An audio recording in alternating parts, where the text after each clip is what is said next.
Every dog has his day. Scarface was hated right from the beginning, hated by the industry. I remember screenings where people were walking out and cursing our names up and down the aisles. Hollywood didn't want to acknowledge it as this is representative of our filmmaking, of what our great filmmakers are doing. It's not a human story that everybody can relate to. It's fucking Dante's Inferno. I took you out the fucking house! The audience responded as we had hoped they were to respond.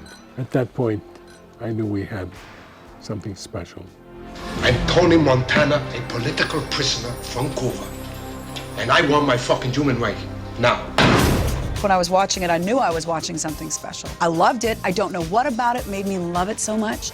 I was like, oh my God, I want to watch this movie again and again and again and again. It really does feel like the best of Bryan De Palma combined with the best of Oliver Stone and the best of Al Pacino, these three icons of American filmmaking.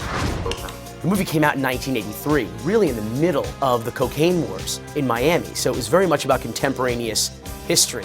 It was a time when this country was immersed in cocaine. Scarface gave you the license to experience it as a grand, operatic, over-the-top movie. This film pushed the borders of outrage on every single level. It was shocking in its day, and I'm sure if you see it for the first time today, it's shocking. It influenced me 100%, no question about that. That reality, that fast-turning ugliness. I can remember the feeling of shockwaves, you know, that this is something that you don't feel that often in movies. I buried those cockroaches! It has embodied that kind of cult following. It rivals that of a rock band that's been around for 40 years. Just that one movie. So say good night to the bad guy. The last time you're gonna see a bad guy like this again, let me tell you. Blown away, man. Blown away.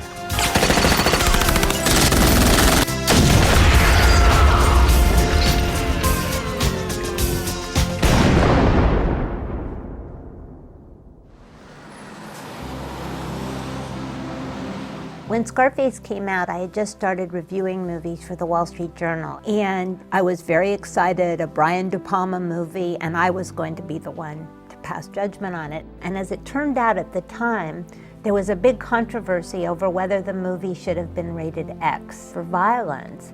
And so my review reflected the controversy, it reflected my own feelings about the movie, which were mixed. I thought it was incredible. I thought it then went crazy. It just felt like it had blown apart at the end. You know, it was very funny because people read my review and they either denounced me for praising the movie or denounced me for not liking the movie. In the New York Times, Vincent Canby was a pretty mixed to positive review. He saw a moral lesson in the movie. Pauline Kael, was a great champion of De Palma, did her best to kind of tease out as much praise as she could from a movie that she felt was a kind of compromised version of De Palma's vision. I do remember the critics making this big deal about the violence in the movie and, you know, going after De Palma with charges of misogyny and too much violence in movies. You know, I always admired De Palma as a kid for sticking to his vision and, you know, literally sticking to his guns. I think that to a certain extent, Scarface was about the film industry, you know, and I think that in his depiction of the gangsters around Tony Montana. We're gonna do this one deal, that's it. Okay, fuck you, how's that? I think that's how he looks at studio executives. Fuck you, fuck you.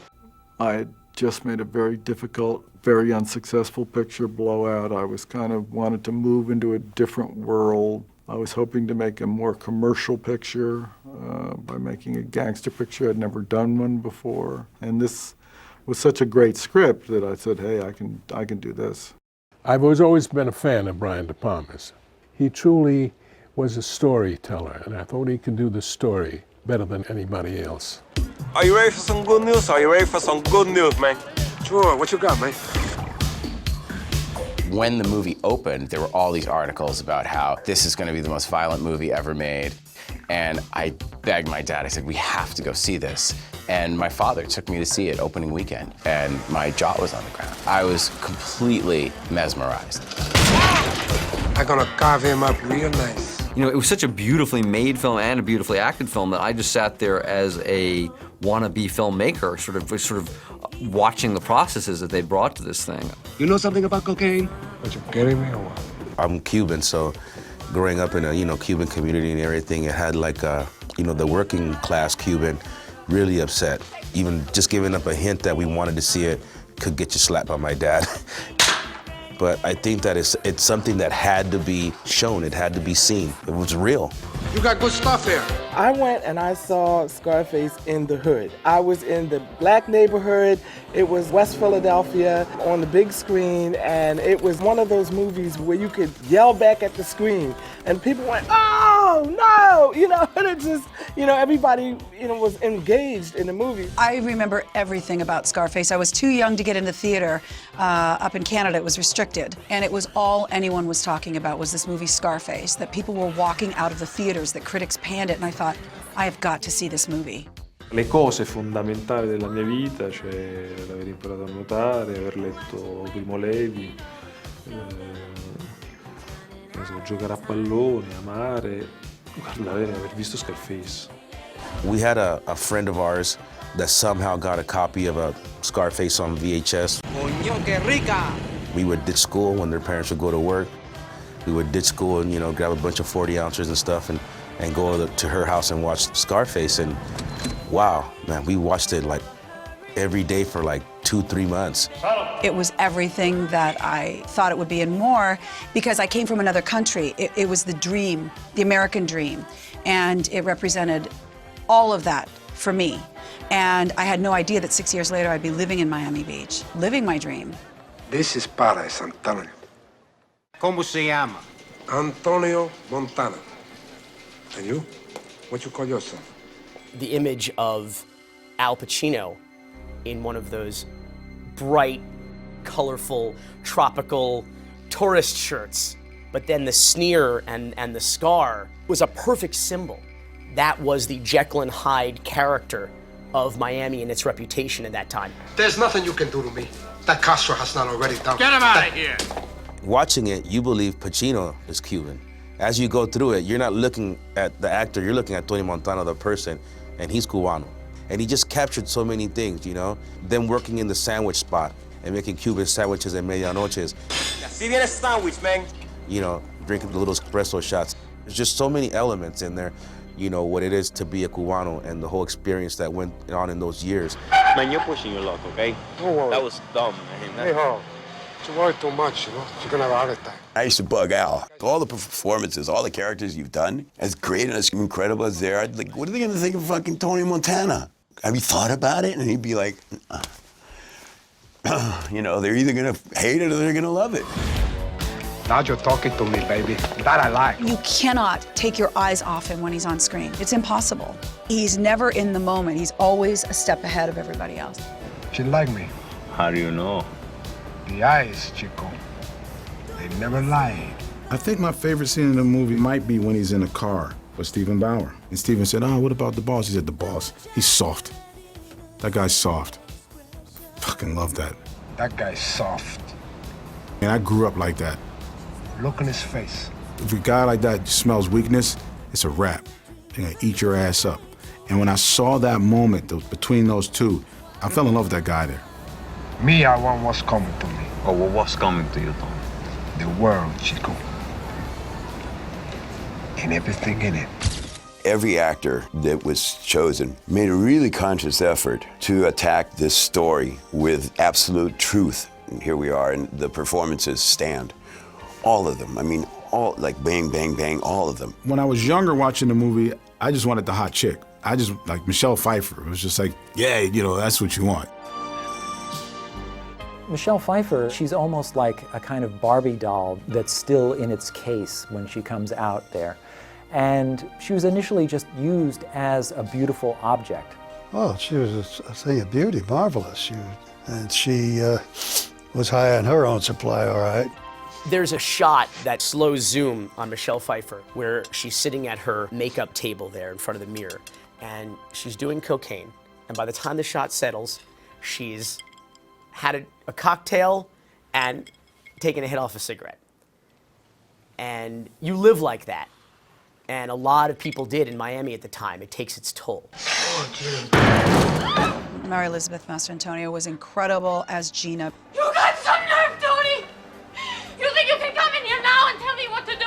She represented the innocence. That's all she wants, is to have Tony's love and affection and be part of the ride.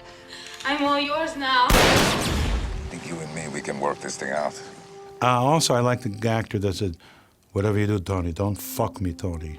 Don't you ever try to fuck me.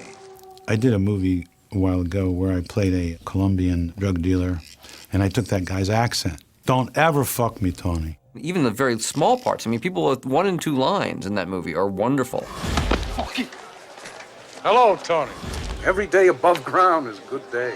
They're all archetypes in some way, every character. You know, in some movies, all you want to look at is the star, and in Brian's movies, everybody to a certain extent becomes a star. When you're dealing with actors of this level, you basically set them on the road and just get the hell out of the way.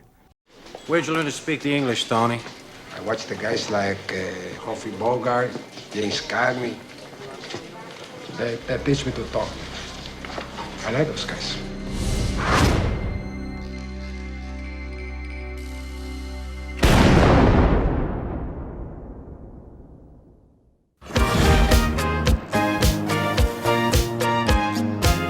The first 3.5 minutes of the movie are a documentary. That is what happened in Miami from April to October of 1980, is what plays out between the credits. And I remember being extremely young, but sitting at the kitchen table watching the local news at night, seeing these events unfold. Fidel Castro mocked the government of this country by sending criminals. But among those bad people, there were great people too, which I knew a few of them.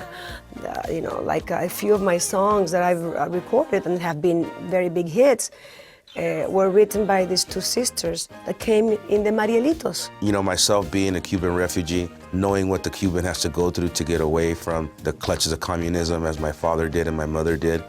As a kid, I still remember going through like all the immigration offices and meetings and stuff like that, so that scene is in there too.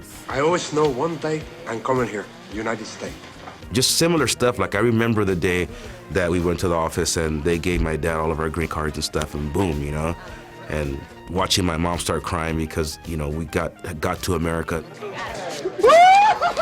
It was funny that me and Stephen Bauer, Manolo, we're both Cuban. Yeah, let's do it, man, come on. I was approached by some Cubans saying, you gotta tell the producer, Universal Studio, and who's the producer, Marty Bremer, you gotta tell them that this movie, they gotta go easy on the Cuban, that's not right, you know. Yeah, I said, oh, sure, I will, you know. But me and Stephen, we know that it was a movie and did not represent all the Cubans. Martin Bregman said when they began to get death threats, they realized it was time to shut this thing down and go to LA to film the rest of it. We weren't anti-Cuban, we weren't anti-anything, we were looking to tell a story. And as time went on, the threats seemed to fade off into the distance, and I'm glad they did. I know my people, we're not all a bunch of killers and dope dealers, so just watch the movie, man, for what it is. It's a movie about some shit that really happened. Scarface is full of tension, and it's a movie that shows you how quickly violence can happen in that atmosphere. I think in Scarface, the most visually designed was the whole motel sequence. Okay.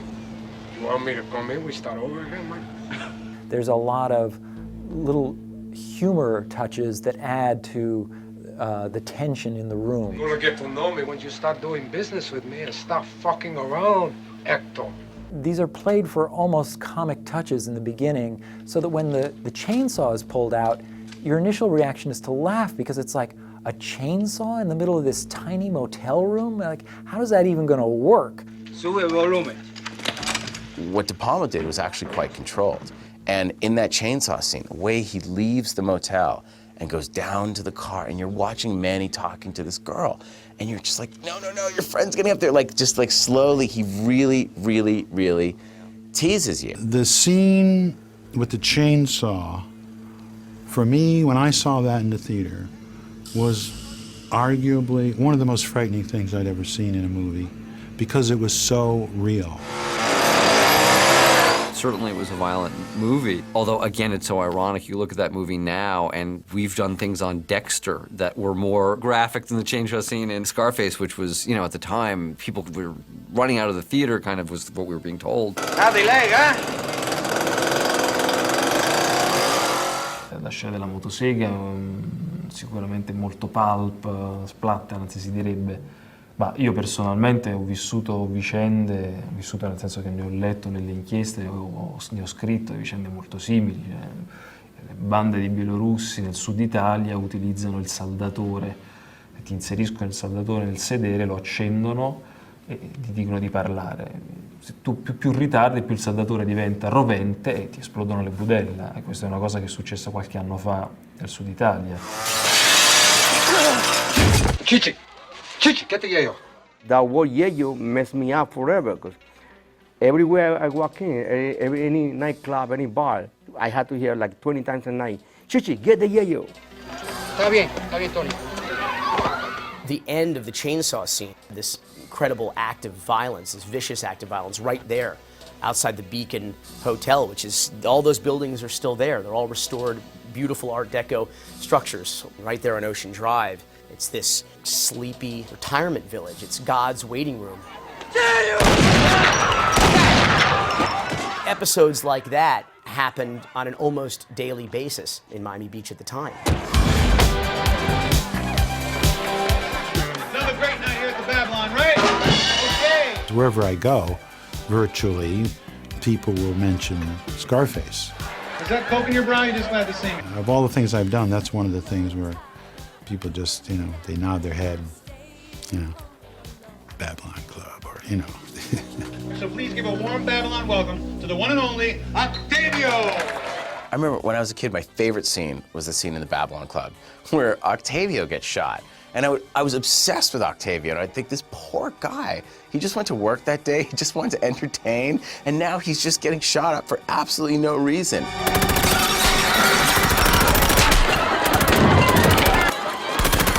A federal judge was quoted as saying at the time, a very prominent one, that Miami was on the ragged edge of anarchy.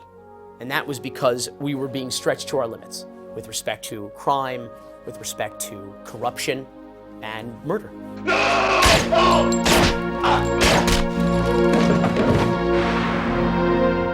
After Loggia is killed, there's a kind of stopping point. The film fades to black, and then we see the rise of Tony. Part one was an impressionistic film. Part two was an expressionistic film. They were totally different. Push it to the limit. I mean, everybody likes an underdog story. As sinister as he is, that's part of what makes Tony Montana as likable as he is. I mean, America's built an entire country and culture on the concept of you can come here with nothing and the world is yours. When people that come from nothing all of a sudden have a lot, you overdo things. You overdress. You go and buy everything because you never had anything. So that's the way I saw it. I mean, yeah, it was like ridiculous, but they would do that. It's a kind of very interesting, very quickly done portrait of a marriage. The idealism of the romance fades. The Michelle Pfeiffer figure, she's thoroughly disgusted with Tony. Can't you stop saying fuck all the time? Why don't you go it, Paul? There are kind of very funny lines in there. I was only kidding! And it's just this kind of portrait of decadence, and yet also a man who's become very paranoid. Who put this thing together? Me! That's who! Who do I trust? Me!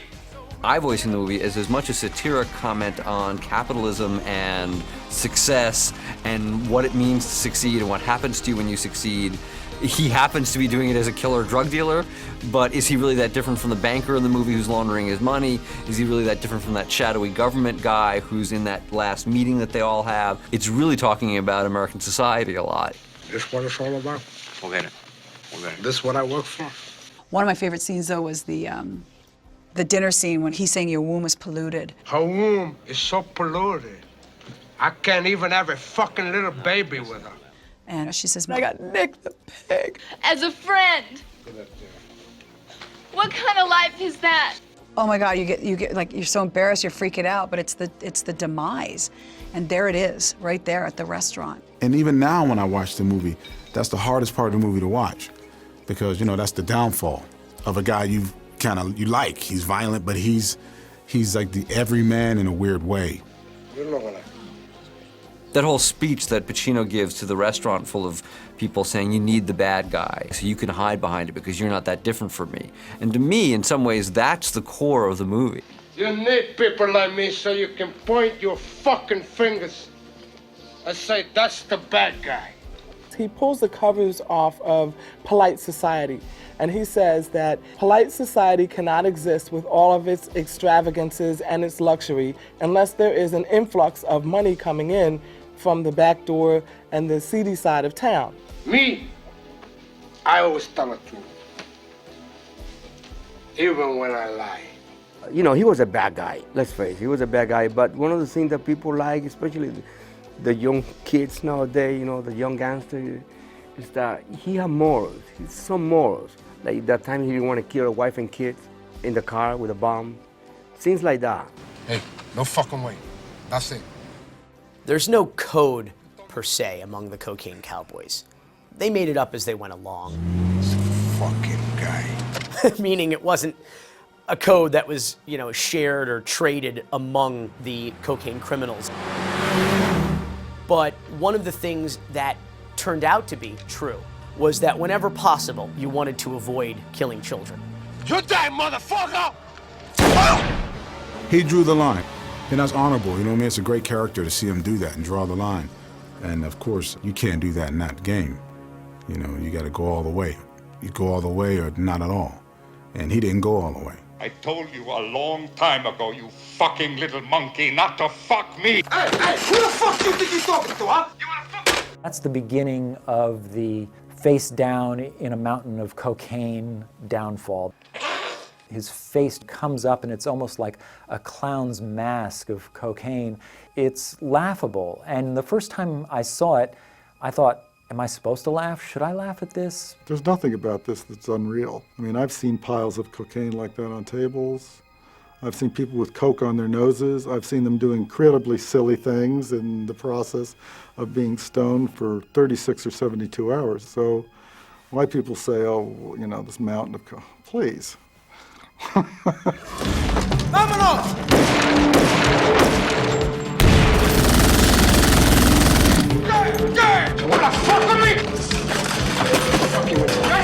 Al is one of those great actors who's never finished with his work.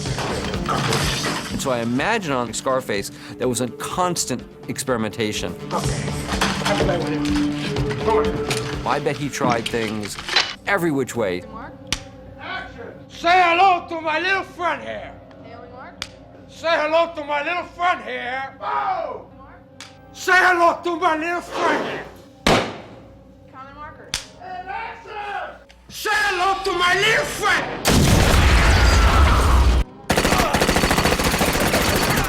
Tony Montana at the top of the stairs with his guns. I mean, that is one of the most badass scenes for one of the most badass characters in cinema history. I Tony Montana! You fuck with me, you fucking with the back. Just being shot up, come on, and just taking the bullets and daring them to shoot him again. I think you fucking bullet. That was what we all waited for. It was this incredible denouement, this amazing climax. Ultimately, the message of all these stories is the same, which is that if you were in the drug trade in Miami at that time, or you're a criminal, you wind up either dead or in jail.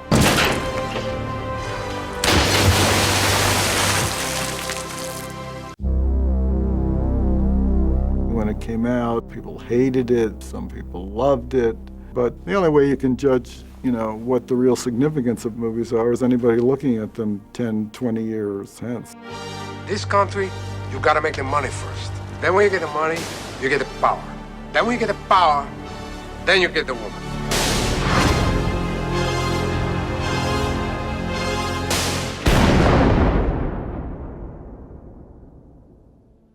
when the movie came out, I went to 42nd Street to watch the movie with the regular crowd to see what the reaction was. Remember that lady, Martha, in the bed? She's the one that said, "No te muevas, cabroncito." No te muevas, cabroncito. Don't you move, you little shithead. Some people go, "That ugly bitch, shoot that bitch." People laughed out loud at this film. Okay. It was like the collision of emotions. And you would laugh 1 minute, and the next minute you're going, oh my God, you know, and then the next minute you're laughing again because it was just so outrageous. Well, I didn't think we would be quoted as much as we are quoted. Wordsmith to wordsmith, Oliver Stone. His one-liners are just fabulous. They sound like a great big pussy, just waiting to get fucked. There are just so many lines that became kind of instantly repeated and memorable. Don't get high on your own supply. I buried those cockroaches! Do you know what a hasa is, Frank? That's a pig that don't fly straight. Another quaalude, you're gonna love me again. Say hello to my little friend! I think my favorite line is when Tony meets Sosa. You got everything a man could want. I like you, Tony, there is no lying in you. And he says basically back, you know, I have two things in this world. I have my balls and my word, and I don't break them for nobody. Do you want to go on with me? Just say it. You don't? Then you make a move. And it's kind of Tony's mantra. It's like the shit happens and you gotta move forward, and I'm a loyal guy, and if you don't wanna be part of this team, then fuck you. And, you know, it's kind of like no bullshit. And I love that. I just say paranoid. In 7th grade, I saw Scarface 56 times. I recorded the movie, and I would go home every single day and watched it. And my goal was to have the entire film memorized, and I did it.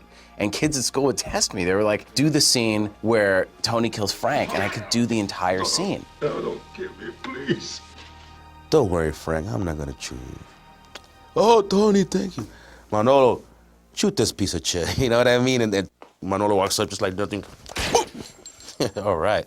And then there's when he first shoots Mel in the gut, and he's like, you can't shoot a cop. He's like, whoever says you was a cop, you know?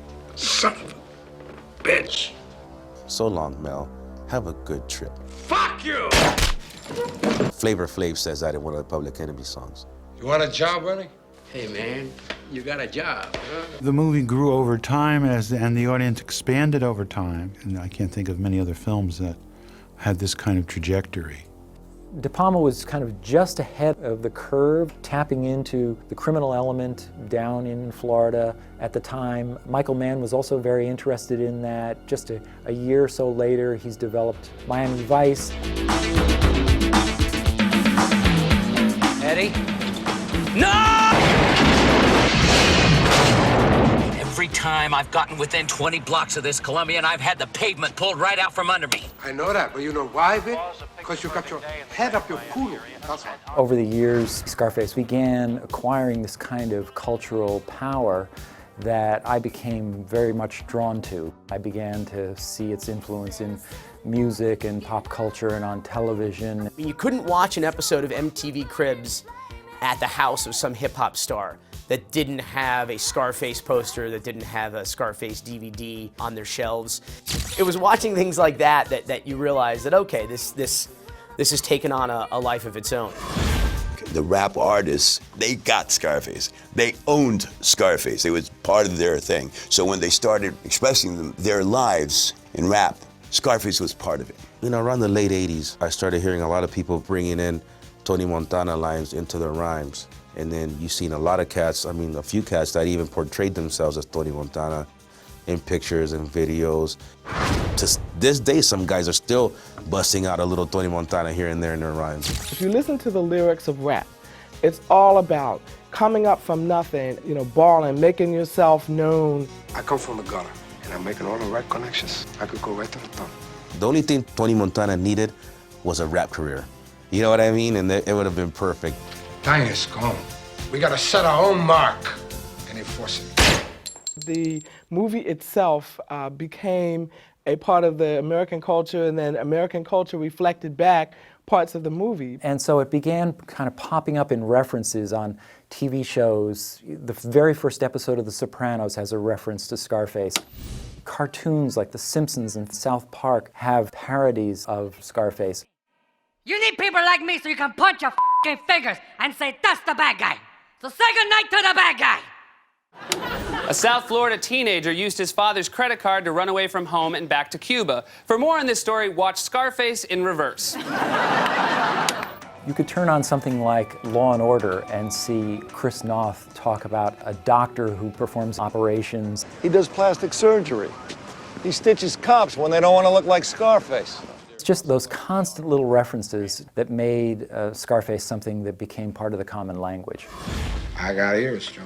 I hear things. The novelization of Scarface was written by Paul Manette, who was a respected writer of gay fiction, and it was not something that he would normally do, yet it was a paperback original that sold very well. For me, being invited to do a novelization is such an honor. They asked me to not do Tony Montana once he was here in America, but to go back 2 years before he came to America and decide how was it that he wound up in that boat drop. So one of the first questions I asked was, can I determine how he got his scar? Where'd you get the beauty scar, tough guy? Eating pussy? And then when they told me yes, I just went nuts. You should see the other kid. You can't recognize him. For me as an author, Scarface worked its way into my other work. For example, I do the Vampire Huntress Legends series, and it's a 12-book series that's about vampires, but the main character, Carlos Rivera, is a young, updated version of Tony Montana, and he became a vampire because he wanted to come up.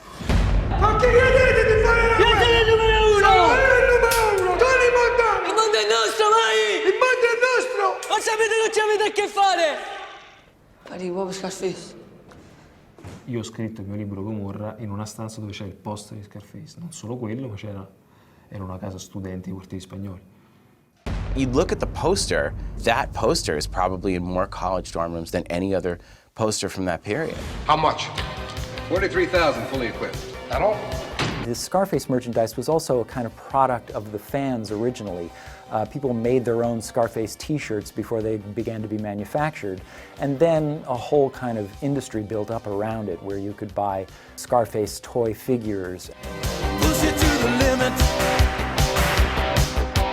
I own a pair of Scarface shoes that have the image of Al Pacino on them.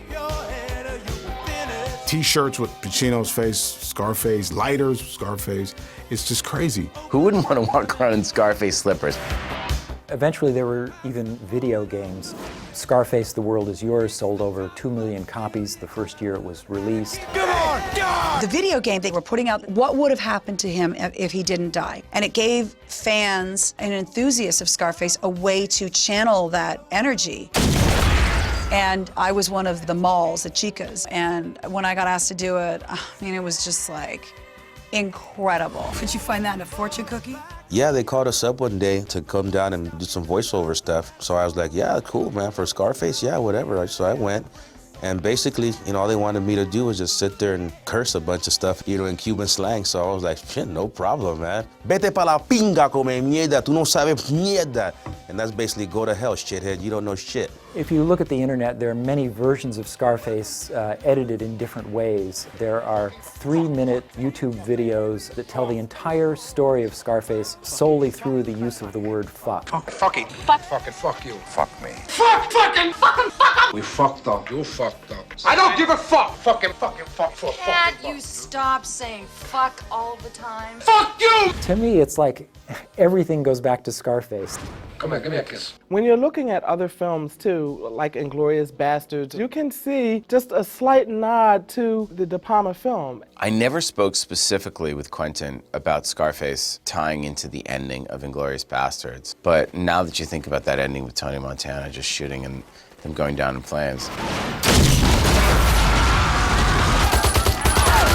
I know that De Palma is Quentin's idol, so there's no way that that doesn't seep into there somewhere. You still got the money? Yeah. And I got the yayo. There's a level on which Scarface spawned the documentary that was made, Cocaine Cowboys. And it's because of the incredible success and popularity of Scarface that we were able to make Cocaine Cowboys, a documentary that told the real story of Scarface in Miami and the cocaine wars in the 1980s. You stay loyal in this business, you're gonna move up. You're gonna move up fast. Fa parte della tua vita perché è una quotidianità, un modo di parlare, un modo di essere che senti intorno a te, che vedi, che ascolti, e in alcuni casi che ambisci ad essere. The world, Chico. And everything in it. This is a happy ending that it is now. That where it's gotten to is to that place of approval. And it just lives on its own forever. Forever. And that's the great thing, is that they can't take it away from us. Because the movie's great, and it lives through time. That's why you've got to make your own moves. You have to live through the rejection, people not understanding, people not seeing, and survive it, and hope you can go on and make another movie. In all the films that I've made, there have been 30 some odd films. This was probably the most interesting film I've made. Oh, Tony. You can empathize with another character who in real life you would never go near, but recognize elements of your own humanity or psychology in this depiction. So it's this kind of collective unconscious thing that the whole audience shares. All I have in this world is my balls and my word, and I don't break them for no one. I think there is a Scarface nation. There is a whole culture that has grown up around Scarface, and it brought that ethos and hip-hop culture and pop culture all together. The one thing that you have to say about Scarface is that it is exciting. And that in and of itself is a huge accomplishment. At 17, it was my favorite movie, and to this day, it's still my favorite movie, with all of the movies I've seen in between, because of what it represented to me. Here's to the land of opportunity. And to this day, whenever I get a little depressed in this business and things like that, I don't always go back and watch the little artsy-fartsy movie. I'll go watch Scarface, because Scarface would fuel me to want to make movies like that and tell those type of stories about those type of guys. You need people like me. Say goodbye to the bad guy. You'll never see a bad guy like this ever again. I told him about that! You fuck with me, you fucking with the back! Me, I want what's coming to me. Oh, well, what's coming to you, Tony?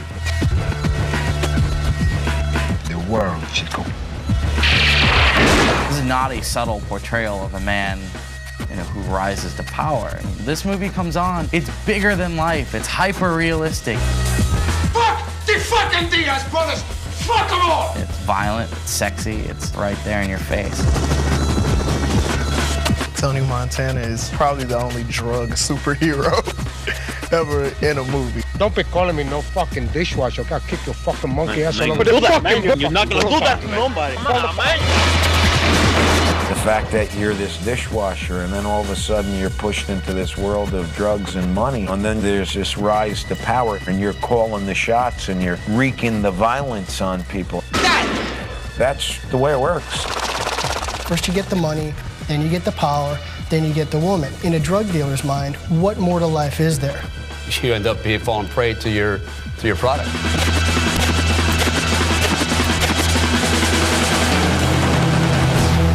You get comfortable, you get complacent, you lose control, you end up dead. The world is yours, but at what expense?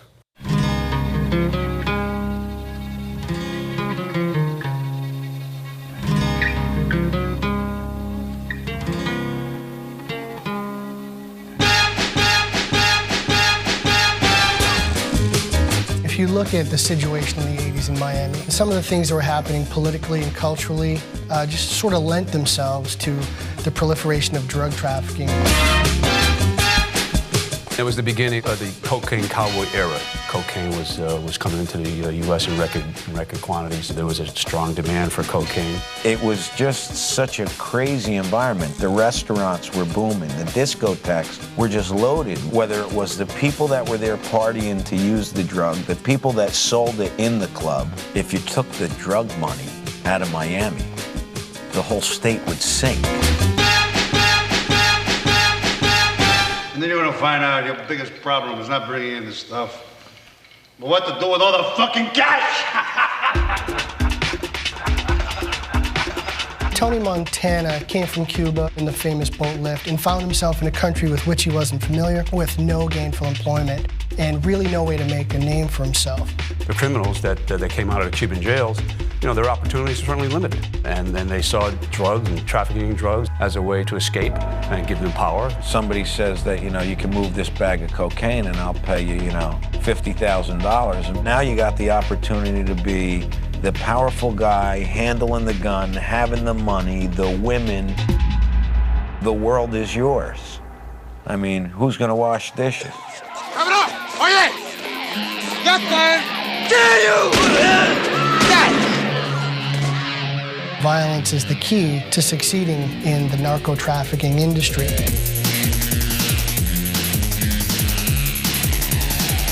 It's a ruthless situation. The things around you that would make the normal individual say, I don't want to get involved in drugs. I don't want to go to jail. I don't want to get killed.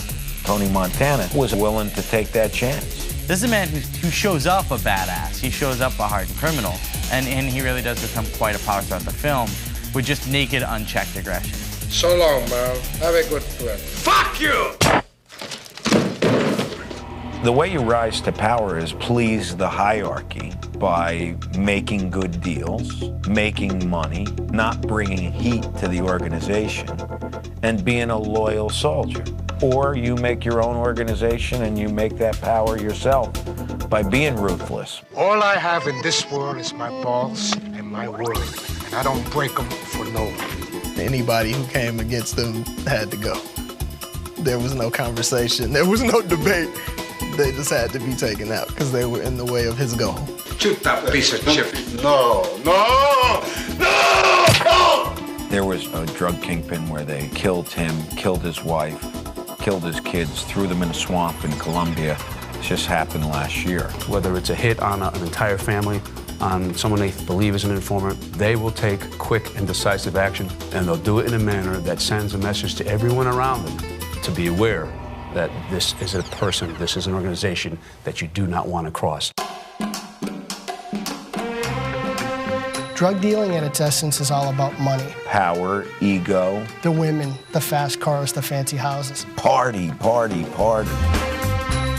Tony Montana displays his power prominently through the things that he has. A tiered swimming pool, a giant bathtub. Different suits every day, throwing money away. Well, you know you're a Cuban Miami drug dealer if you own wild exotic pets that eat people. He was on some Michael Jackson stuff with that, like excess to the fullest extent. If you go back to the Scarface era, they made no effort to hide the fact that this guy's running dope. That highfalutin, flashing the cash. You might as well put a sign on your back saying, you know, I'm a drug dealer. You start to feel invincible. You're blinded by the fact that you're making money. You're blinded by the fact that certain people respect you. A drug dealer, you don't live a legitimate lifestyle. Like, you're not supposed to be just out there not caring who sees you. Like, you have no way to prove where you got this money from.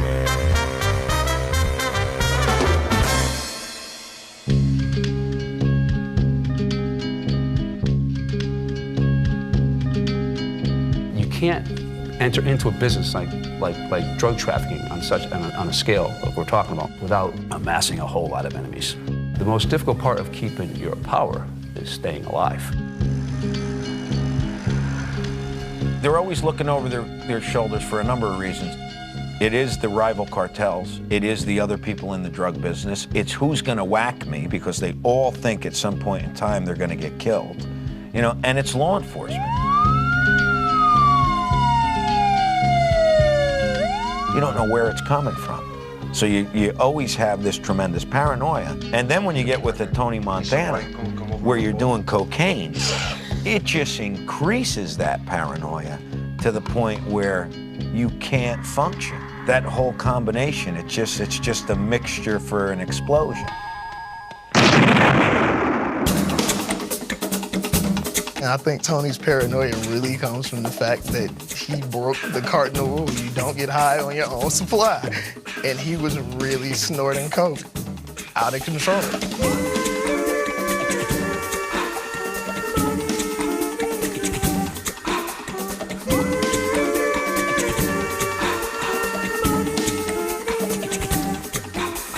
You're paranoid as it is because of the trade you're in. You get high on drugs, you just lose control, as he did. I think if you have a neon sign that says the world is yours in your house, you might be doing a little bit too much cocaine. You may also have too much cocaine if you're able to stick your face into a pile of it and do your cocaine that way. In the South American drug cartels, the utilization of the drug is not permitted. When I dealt with the Cali cartel, if I came in there as this wild guy like Tony Montana with my sport jacket open and sniffing cocaine and running around like a wild man and holding guns up, they wouldn't want nothing to do with me. Are there Tony Montanas out there that are wild cowboys and do cocaine? Sure there are, but not at the high level. Mandamos a este tipo solo, sin mujer y sin hijo. No, si Sosa dice que lo hagamos ahora, lo hacemos ahora. Vamos. This fucking guy. With him calling off the assassination, it probably did eventually end up killing him because he showed a moment of weakness. One thing for sure when it comes to major drug trafficking organizations, whether it's the consumer that takes the snort or a competitor, if you show weakness, you're dead. Ultimately, at the end of this film, Tony knows his number's up.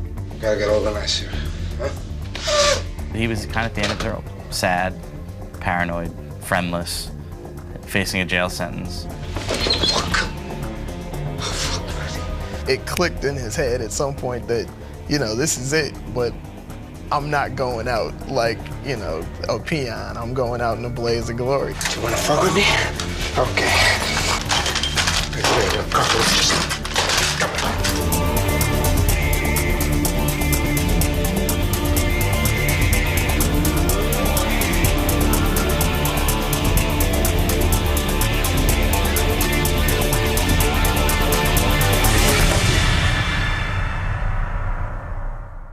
He goes down swinging, trying to keep the world his. And if you want his world, you're gonna have to take it in the same way that he took it.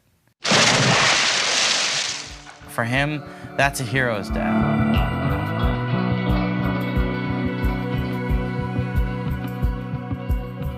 Cartel leaders that cooperated with me throughout my career, they knew they were gonna be rich for a while, take care of their family, live a great life during that time, but that eventually they would either go to jail or be killed.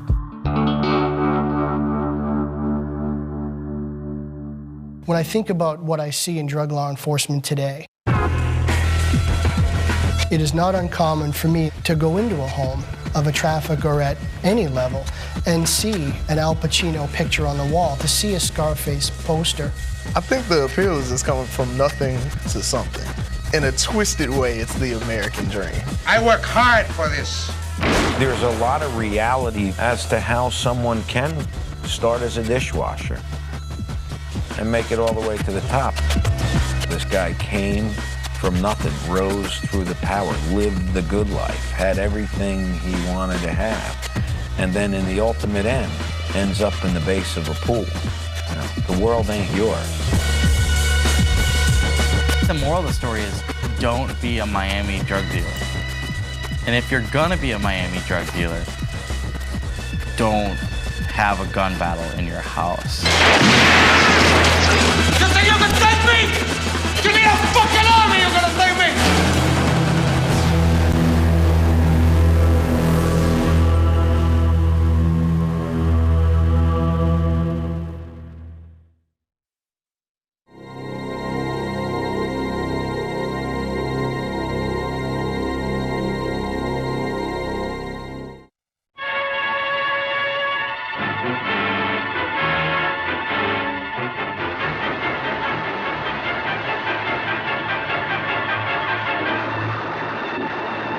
The reason I did Scarface, or how it came to my attention, is I was watching the old Paul Muni film about 3 o'clock one morning when I couldn't sleep, or one evening when I couldn't sleep, and it occurred to me that a film like that, a film like Scarface, the rise and fall of an American gangster, had not been done, certainly not been done recently. Hadn't been done since Scarface. Who's stopping me? I am. I'm giving you orders for the last time. There's only one thing that gets orders and gives orders, and this is it. I'm gonna write my name all over this town with it in big letters. Hey, stop him, somebody! Get out of my way, Johnny! I'm gonna spit!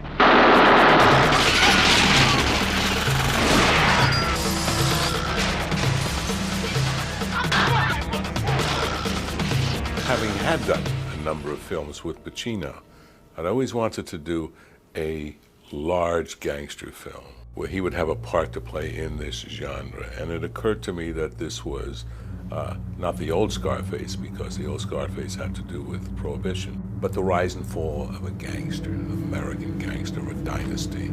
I talked to Al about it, and I said, you know, there's something here. I don't know where it is yet.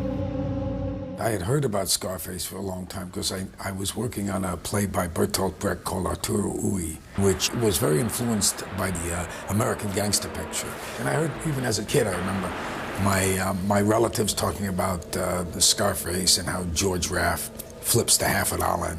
And so I had heard a lot about it and never saw the picture. So I was one day walking along Sunset Boulevard, of all places, and there was the, I believe it's the Tiffany Theater now, and it was playing in a double bill with something else, I forget. It was Scarface, and there was a few of us.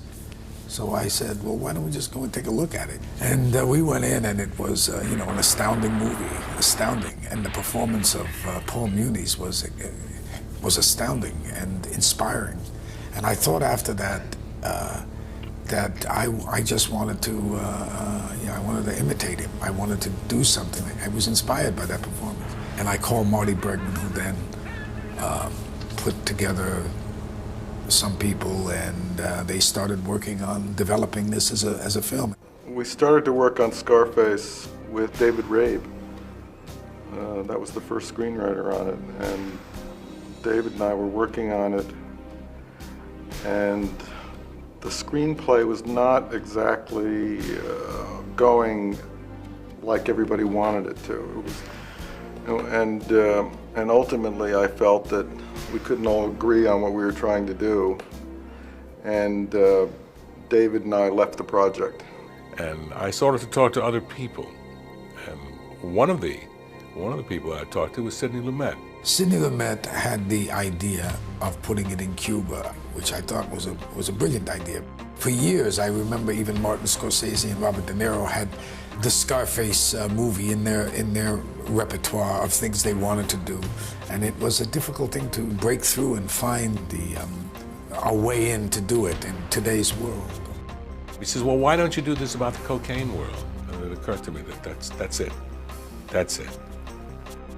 And I enlisted Oliver, who I'd known for a long, long time. Oliver and I were very good friends. And we embarked on this venture, this quest to explore the cocaine world. He came to me after the failure of my picture I directed called The Hand, and wanted my services back as a writer. And I needed money, and I was in a tough place. I was leaving America. And he said he wanted to do Scarface. I said, I'm not really interested in remakes, you know. It was not until Sidney Lumet came into the picture, I think shortly thereafter, we had another conversation, and he told me that Sidney Lumet was very anxious to do the movie and wanted to do it Cuban, Miami, 1980, 81, the Mariel boat lift to Miami. I started into the research into Miami. I went to Miami extensively, and I got to know both sides. I got to know the law enforcement side, the attorney's office, the gangster elements through the lawyers, the ex-gangster elements, and then eventually I wanted more, and I plunged on into the Caribbean. I went down to Bimini. On another trip, a separate trip, I went to Ecuador and to Bolivia. My wife was with me because she was sort of like part of my security. A man with a woman seems a little less sinister or less intrusive than a single man. Naturally, we struck up conversations with a lot of guys with jewelry, kind of playboy types. And I told them I was a screenwriter and I was doing a movie about this stuff, and they were flattered. We started talking and went back to their place, drinking, snorting, having a party. And I mentioned the name of somebody who had helped me in Miami with my research. This person had been a defense attorney. When I mentioned the name, their faces went white. It meant that I may have been in some way connected to the prosecution or to a cop or an enforcement officer, and I was just pretending to be a screenwriter, and I was going underground here. I knew I was in trouble. It was a scary moment, and it was good for me to get back in touch with that fear that I had felt so often in Vietnam. Because that fear is sort of what the essence of Scarface is about. If you can capture those moments of fear, the concept of you don't know what's going to happen next, the violence can come at any time. And I wrote Scarface in Paris, actually. It got me away from that world of cocaine, because I was doing cocaine myself, and it was interfering with my thought process, and my brain cells were being damaged, you know? So I really needed to get away from America, because I knew too many people here were doing coke. It was a time of cocaine and excess. You do too much of that shit, you know? Nothing exceeds like excess. You should know that. I just got the script, and on the first reading of the script, I realized how Oliver had captured that world and made it his own, and brought out that the wonderful texture and nuance and power. When Sidney read the screenplay, he didn't quite like it. He felt it should take more of a political direction, and I thought that not only wouldn't work, it wasn't true. He thought it was too violent and over the top, and wasn't what he wanted to do. So he left the project, which was disappointing. And obviously I would have loved to have directed. I had directed The Hand and Seizure, but it was a big film with Pacino, and they would not let me direct it. I went out and looked for another director, and ultimately found De Palma, who saw the film as I saw it, as Oliver had written it. When I first started with David Rabe, we had more or less tried to start with the original Scarface, Italian, Chicago. The script that came to me ultimately that Bregman had developed with Stone was completely different. Nothing I had ever envisioned, and that's why I liked it so much, because it was a whole new way of approaching this material. And those elements were in the original script. I liked the material specifically because, to me, it was sort of like a modern metaphor for the Treasure of Sierra Madre, where cocaine becomes gold, and it's a kind of the American dream gone crazy, where you have this product that you can turn into millions of dollars, but in the process you destroy your life. And it's sort of like the capitalist dream gone bizarre and berserk and as crazy as it can get, and completely self-destructive. I think the direction that we chose was pretty much embodied in the original Scarface. The elements that were basic in the construction of the Muni Scarface. I like Johnny, but I like you more. I like Frank, you know? Only I like you better. There was the sister, the mother, the Manola, the Manny character, okay? His love affair with his competitor's girlfriend. I mean, all of these things were in the original Scarface. And Oliver, being the brilliant writer that he is, invented the rest of it. Bregman made some very, very important and very helpful suggestions. Pacino had some good ideas. Bryan De Palma came onto the project and was very supportive, and when we came to shoot the film, he allowed me to take part in the film, be there and study it. You know, Al is very much interested in the material and how the characters developed and how it's plotted out. And Oliver, of course, has very strong opinions, and it was a kind of lively collaboration, as I recall. All I have in this world is my balls and my word, and I don't break them for no one. Do you understand? Do you want to go on with me? You say it. You don't? Then you make a move.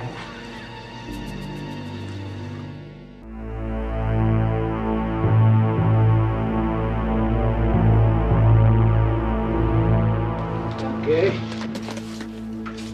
You going to give me the cash? Or do I kill your brother first? Before I kill you. Why don't you try sticking your head up your ass? See if it fits. I would say the most defining experience about Scarface was my first opportunity to work with a truly great actor. Working with Al, he's like an incredible talent. All of the films that I have made with Al, I have created for him, specifically for him. specifically for the things that I thought he could do best playing. I have a long and an old relationship with Pacino. I represented him when he first started, so I have a great knowledge of his instrument, which helped me in Scarface and the other films I made with him. I'm Tony Montana, a political prisoner from Cuba. And I want my fucking human right, now. I felt that this Scarface was a piece of so many different kinds of gangsters we've seen. He was representative of a collective person. He wasn't organized so much. He seemed almost like a renegade in all of this. Even though he would comply, you knew eventually that he couldn't stick to any format, any controlled environment. He was out of control, which was an attractive thing in his character to play. Who put this thing together? Me! That's who! Who do I trust? Me! But it was a long, arduous casting process. Steven was somebody that we saw right in the beginning and liked right in the beginning. I was born in Cuba in '56. Actually, I was born the day that Fidel Castro arrived from Mexico, ready to start the revolution. My dad, at a certain point, decided that things were not going to get any better. So he gathered us together and he took us to the airport, my little brother, myself, and my mom. It's 1960. They got off the ground, and once they were in airspace, in the international airspace, he said, I'm not going back. I'm out, I'm gone. So he arrived in Miami, he had a dime in his pocket. We lived from house to house, from different people's houses in the first few months, and did the whole exile experience.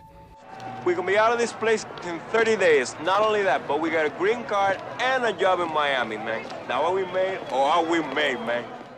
Over the years, I grew up to be an American. That's what I wanted to be. I wanted to be like the kids in my school who didn't have Spanish surnames.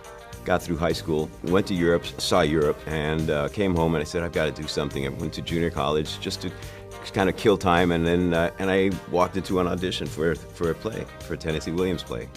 And I got cast. And once I was in the process, in the rehearsal process, I said, this is it. This is what I do. I was living in Manhattan and studying with Stella Adler and going through that whole journey of the starving actor. And I got a call about an interview, and this woman, she's casting this film. It's called Scarface. It's starring Al Pacino, and the second role is his buddy. So I go, and she says, oh my God, they're right, you're perfect. She goes, I have to call Brian. She gets on the phone and calls Brian, and Brian says, send him over. So I go meet Brian. He says, okay, all right, so you speak Spanish, right? Yeah, you're cute, you're really cute. Yeah, I'm Cuban. And he goes, okay, well, he calls Marty Bregman. He says, okay, I'm calling the producer. Calls Bregman, he goes, yeah, he's right, he's perfect. So I went back to LA and I met Marty Bregman. And Bregman, from day one, says to me in his voice, he says, kid, you're gonna do this movie. You're gonna play Manny. You can't get the part yet because there's a lot of variables, a lot of things. But hang on to this thought, learn this, be it, and be ready when the time comes, step in, you're gonna do it. Stephen Bauer was chosen to play the second male lead in this after he had read for us. His background certainly didn't indicate that he could stand up on screen next to Al, because most of the scenes were with Pacino. And if you look at any of Pacino's work, it's very difficult to watch any other actor if he's on the screen. And Stephen, in a reading, convinced us very quickly that he was the right person for this. Eventually, okay, you're gonna meet Al. He was in Brian's office, and I went over there, and it was love at first sight, though. It was great. I walked in, and he was there, he was there, and he's just he's like a kid, and we hit it off, like, immediately. It was done deal. It was like we were ready to start to be those guys. Stephen and I became very close friends, and we spent much time together, and just going over our relationship and what it was in the past, and we enjoyed it. We had fun doing that, making a kind of a scenario, making up a story, and that was a lot of the work we did together. I was in sanitation. They didn't go for it. Sanitation? Yeah. I told you to tell him you was in a sanitarium, not sanitation. But there was a long process until we ultimately settled on the final cast. You know, we're getting to a point where these decisions had to be made. Al would sort of go back and forth about, well, this is good, but this isn't quite working. And we ultimately had a screen test at the 9th hour and finally decided on Michelle. Tony Montana. Hello. Annie Rivera. Michelle Pfeiffer was a young actress that nobody had heard of. Michelle Pfeiffer's agent called me and suggested that I meet with her. And I said, well, if she would be good enough to fly herself in, I would see that she would certainly get a reading. And she did. For me, that was very important. I had every intention of paying for her transportation, which we did before we hired her a couple of months later. But if a young actor is that committed or is that interested in doing that role, that they would take the dollars, and they would, which are hard-earned dollars at that point in their careers, and come in or make that kind of an effort, we always pick up the tab. And she did, and we auditioned her with, we read her with Al, with a lot of other young ladies. I think we auditioned every young actress in the business at that point. And at the theater that we used as a casting, when she got up on stage, she brought Al to life. Hey, Jose. Who I went and how I fuck is none of your business, okay? Now you're talking to me, baby. That I like, okay? Keep it coming, baby. Don't call me baby. I'm not your baby. Not yet, man. You gotta give me some time. It's interesting because I don't think even he was aware of it, but it happened. The relationship happened there. It was right then and there. Because nobody heard of this girl, and we were interested in maybe casting this role up, but when she was just magic. And that's why we used it. There was no question in my mind from the moment I saw her read that she was going to do this part. Michelle Pfeiffer was very interesting because it was one of her earlier movies, and I think she was very attentive and committed, and she is a very involved working person. She's involved all the way. And I think with this picture, I didn't know her, and she seemed like she wanted to discuss a lot of what was going on. And I remember her being very intense and interesting. I catch you here again, I'm gonna wipe you all over this fucking place. Oh, Do you understand, Jack? Yeah, go ahead. Do it now. I want to see it. I want to see it now, big shot. Don't push me, baby. No, I want to Don't see you it now. fucking push me. Get the fuck out of here! Mary Elizabeth Vance Antonia was a very wonderful young actress when I first met her. And we picked her like we picked Michelle Pfeiffer. We read her, and she was magic. And she was the person. She was Gina. Mary Elizabeth, I remember rehearsing with her and going over some. I can even remember talking about what was going on in this relationship, because it was a strange thing that does take place, and I don't think he thought of his sister that way. But he felt a love for her, and he felt a purity for her that obviously represented something to him. He endowed her with this kind of innocence and saintliness. It was an odd thing and an interesting thing to have in a movie. It had a certain tragic element to it. She's beautiful. How come you... Hey! Just stay away from her. You hear? She not for you. We just clicked, you know. She was their favorite, and I was their favorite, and they put us together, and we read, and it was just right. The chemistry was right, and she's just as wholesome and as able to turn and be that fire, you know, that spitfire, you know, when she turns on him. Got some nerve! You got some nerve, Tony! You think you can come in here now and tell me what to do? Get out of here. You can't tell me what to do, Tony. No more. I am not a baby anymore. I'll do what I want to do. I'll see whoever I want to see. And if I want to fuck him, Tony, then I'll fuck him. I don't know why. All her scenes used to make me, I get all choked up because she's so pure, you know. It comes down to one thing, Tony boy, and you never forget. Lesson number 1. Don't underestimate the other guy's greed. Robert Loggia was chosen, again, on the basis of a reading. Robert Loggia is a fine actor, and he fit the role, and he did an exemplary job. I thought Robert Loggia seemed to just embody this guy, and he was. I felt very daring in his portrayal. He and F. Murray Abraham, I thought both of them contributed a great deal to the movie. How do you think of him? I think he's a fucking peasant. Yeah. But you get a guy like that on your side, it breaks his back for you.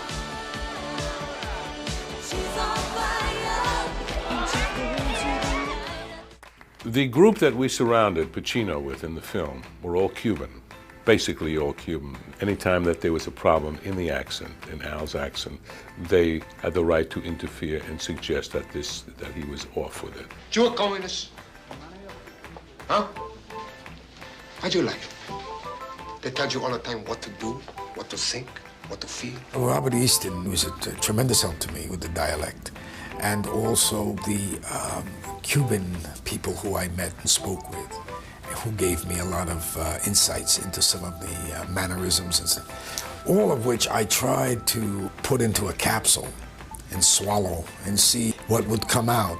And I was trying more not to be as authentic, because I don't believe you can really be authentic unless you can mimic very well.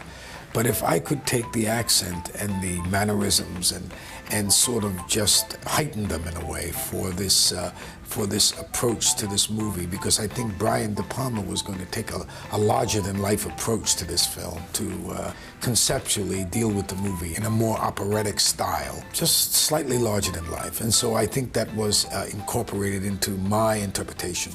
Al did a lot of interesting things. When I first met him, we were doing some screen tests. We were testing Michelle Pfeiffer and other ladies. And then after we finished that day, he said, "Johnny, can I ask you a big favor?" I said, "Yeah." He said, "Only speak Spanish to me once we start the movie." I said, "Really? Why?" He said, I want to hear Spanish. And he said, "Maybe I don't understand, but just talk to me in Spanish." So I did. For the entire picture, Al Pacino and John Alonzo spoke Spanish. He was Spanish himself, so when I was off with an accent, I asked John if he would help me. And I love that he spoke to me in Spanish. That's part of his preparation, and I think that's part of what makes him one of America's finest actors. We had a month of rehearsal time. This is unheard of, you know, but Bregman insisted on it and Brian insisted on it, and we rehearsed that thing. We could have taken it on the road like a play. Scene, scene, scene, scene, scene, bang, bang, bang. We had a great cast, you know, these great actors. Brian was great, his graciousness and his generosity and the wisdom, really, that it took to allow what he allowed, allow for exploration and spontaneity when there was room for it. It was a whole ensemble piece, and a lot of playing the scenes back and forth, and Al and the other actors would find, you know, they would improvise things and find things to build into the scenes, and Oliver would come back and rewrite them. There was a lot of that. I felt good when he was involved because, first of all, he responded to the script in such a passionate and positive way. And this idea he had of making this thing larger than life, a little bit more heightened reality, appealed to me. Say hello to my little friend! And I know every actor I've ever met does Tony Montana. This country, you gotta make the money first. Then when you get the money, you get the power. Then when you get the power, then you get the woman. You know, whether it's Bruce Willis, who does an incredible Tony Montana, or Tom Cruise, who does a incredible Tony Montana, or Alec Baldwin. I mean, you know, they all do him. I mean, it's like, you know, we used to do Marlon Brando and On the Waterfront. You know, it's such an audacious character with such wonderful lines. You know, and Al did such an incredible performance that, you know, every actor in the world loves to play that part. So say good night to the bad guy. Come on. The last time you're gonna see a bad guy like this again, let me tell you.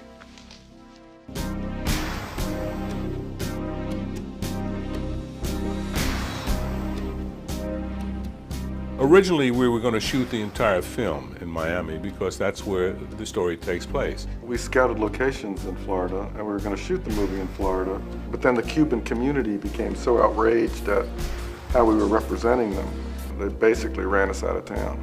There was an element of the Cuban community that were convinced that this was a Castro-financed film, which was obviously not true.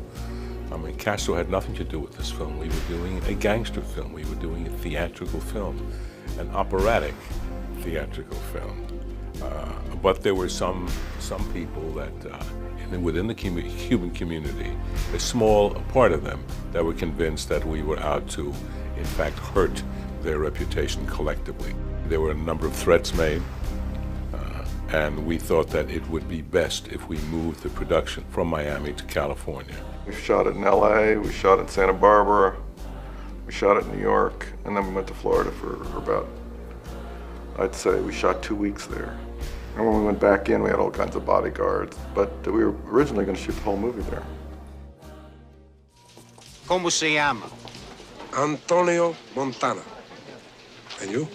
What you call yourself? Tony Montana, who was named, by the way, after my star at that time was Joe Montana, because I was a big 49er fan, and I was looking around for a good name, and I thought Montana, the mountain, Montana. I think the most stunning thing about Al is his face. He's the kind of guy that can hold the screen with his face. When you start a movie, you sort of want to give the lead character a very impressive entrance. And that face, that character, the crazy shirt he's wearing, the scar, the way he moves, the way he talks, you just want to really hit them because you're hitting them with something they've never seen before. A lot of this had been reported on the news, but nobody had ever seen it in a movie before. And to see these Cuban gangsters and the way they talked, the way they moved, and he just sort of embodied that in that close-up. It's a very well-written scene by Oliver.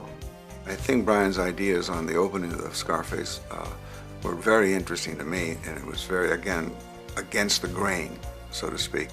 Instead of using these big, wide crane shot or something to introduce the character, he introduces him in a close-up, sitting in a chair, and he had the camera roll around him 360 degrees all the way around him. He did the performance to take about maybe 5-6 takes like that, and they were all close. They were all close, and I thought, what a fascinating thing. In other words, he was introducing that face to the audience, and the script is so good, you also felt the personality coming out of him. You know, that arrogant behavior, that Latin machismo coming out of this man with a scar on his face. Where'd you get the beauty scar, tough guy? Eating pussy?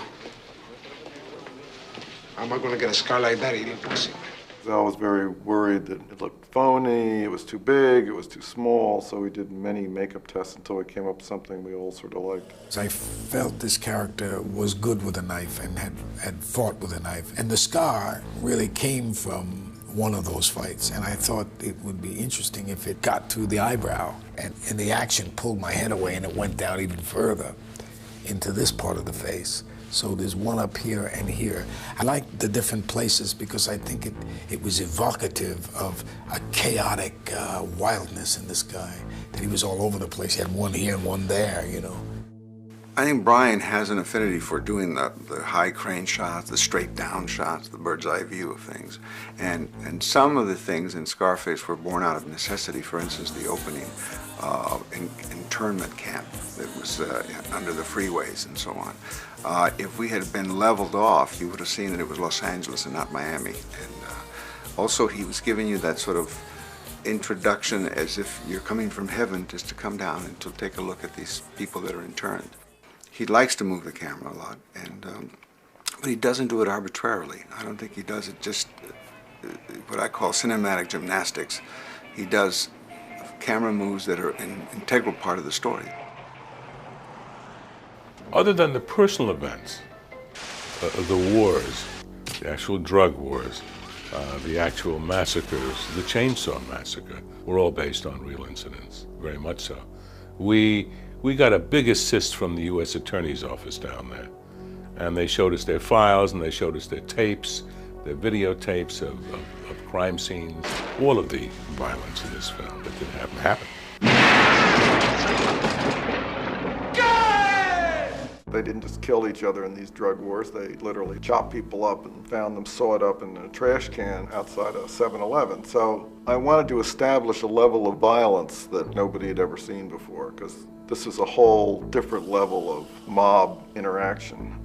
Not the sort of pleasant shootouts of this Godfather or stranglings or people being stabbed in the hand. Now we're into really terrible ways of killing each other.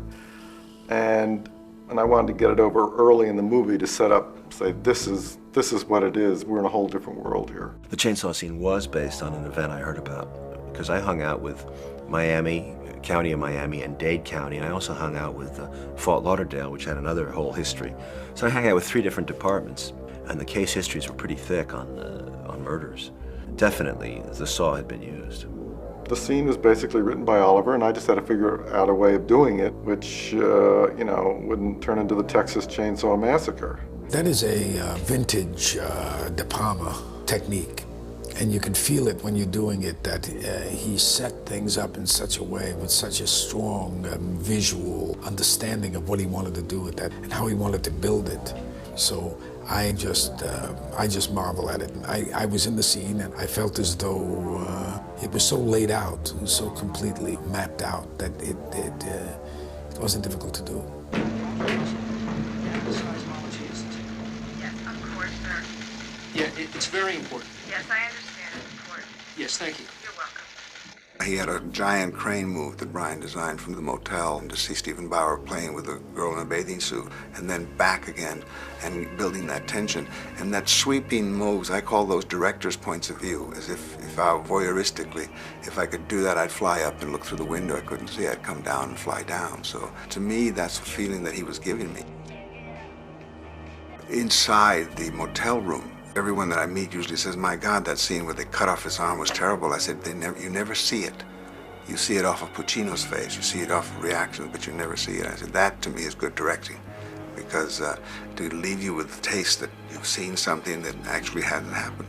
Well, it was interesting, when Scarface first came out, the scene, the shower scene, was picked on by almost every major reviewer in this country as something that was extremely violent, that was disgusting. But if you take a look at that scene very closely, we show nothing. All it is sound. There's sound and a man's face and blood. But there's nothing that goes on in that scene. You saw nothing. It was something that permeated the audience's imagination, which was brilliant filmmaking. It was I mean, that's probably one of the most interesting that Brian ever did. When you do a scene like that, there are props around that you use or don't use. And though we may have had body parts to be hanging, if we shot them, we never used them, or we didn't shoot them. But the intention was always to suggest what was happening. You could hear it. You didn't have to see it.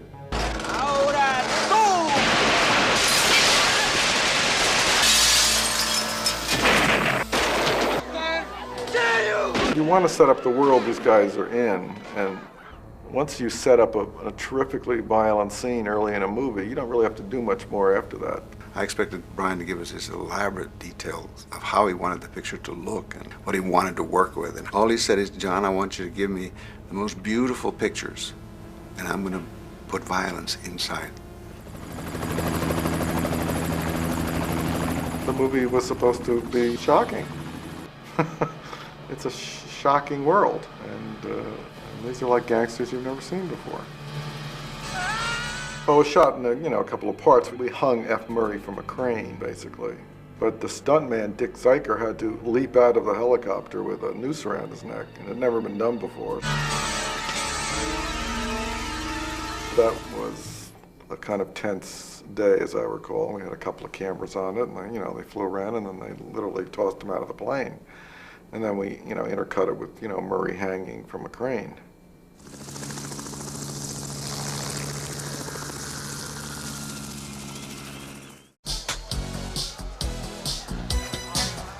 I want to do a kind of high-tech, neon, acrylic, vibrant pastels instead of your usual dark film noir, because you looked at South Florida and this is what it was all about. These guys dressed in white, not black. Scarfiotti came up with a whole great look for the movie, and he was just a genius. The Babylon Club in Scarface, an extraordinary set that Nando Scarfiotti designed. And he warned me before I saw the set. And he didn't warn me as much as asked me, he said, do you mind mirrors? And I said, no, I don't mind mirrors. I figured 1 or 2 mirrors here. I walk on there and there's 15 panels of mirrors all the way around. And to add to the dilemma, Brian says, I like to shoot 2 and 3 cameras, so that made it even funnier because I had to check each camera to make sure the mirrors were not reflecting itself or the other camera, and that when they were to be destroyed with gunshot, that we weren't going to get an accidental reflection. Stan Parks and Ken Papio are the mechanical effects men. These guys were in charge of the explosions, the pyrotechnics and all that. They're extremely talented men, and the fear that I had, everybody had, that these mirrors exploding so close to Pacino, that, you know, flying glass and so on, because they couldn't really be plastic, see, because if they were plastic they wouldn't break. They had to be plate glass so that they would have the implosion. What they did was very, very clever. They were able to more or less implode them so that they could take the pellets away from Pacino's face. And then we go on the set. These sets were like, fuck. You know, we'd read it, we'd been reading it for months, you know, and suddenly there it is, you know. They built these things, you know, at Universal, and the sound stages at Universal. And we'd walk on, it's like, oh, now I know where I am, and like, boom, we were there. Manny, look at this pelican fly. Come on, pelican. The humor was a part of what I thought right from the start would be necessary in order to get this guy so that you could laugh at him also, because if not, it was just going to be a one-way street. Playtime is over, okay? That's a Cadillac. It looks like somebody's nightmare. You needed to find those odd things, those twists, those ironies, to give the character some intelligence too, you know, so that there was something else going on also. Otherwise, it would be too blunt and too hard to take, I think. What the fuck was that? What you just did? That's it. That's what you do. That is disgusting. Watch. Ooh, look at that fucking thing. That looks like a lizard. Like a bug coming out of your mouth. Oliver said, in the scene, you do this thing, you know, have you ever done that? And I said, do that? And he goes, it's this thing. I saw this guy in Miami do this thing, you know, with a tongue. And I said, you saw somebody do that? He goes, yeah. And I go, yeah, what? And he probably got slapped. He goes, that's what happens. You get slapped. And he goes, yeah, but do it. I mean, like, really do it. Can you do it? And I said, well, I'll practice, you know. And I start doing it, you know, and he goes, oh, you're Manny. Oh, it's perfect. Show Brian, you know. You know, if I wasn't a nice guy, I'd come on, Chito pay for you. Come on. Causing trouble like that. Come on. Bitch. What I try to tell you? Lesbian. Well, I think it's important to establish that, you know, robbers, they sort of enjoy the money they rob. I mean, you know, they have a good time. The cocaine world is a crazy world. It's not all grim death and murder. I mean, you know, it's fun. The clubs should be fun. The girls should be fun. It's a price to pay for all this, but you got to show that why they're there. Well, they may be killers, but they're kind of colorful. I thought it should have that, you know, very electric disco sound. That's what they were playing in the clubs. I mean, that's all these people live by. It's a very cocaine sound, you know. Get in one of these places, put down a couple of lines, turn the music up so you can hardly breathe, and party. Tony gets the American dream, but it's hollow because there's nothing going on spiritually. He can't love. He can't love Michelle Pfeiffer. He can't reach across. He can't connect. I have Nick the pig as a friend. What kind of life is that? Can you see what we're becoming to? All he can love is his sister, his blood, but his ability to imagine a form of love outside himself is gone by the materialism that surrounds him, is destroyed by it.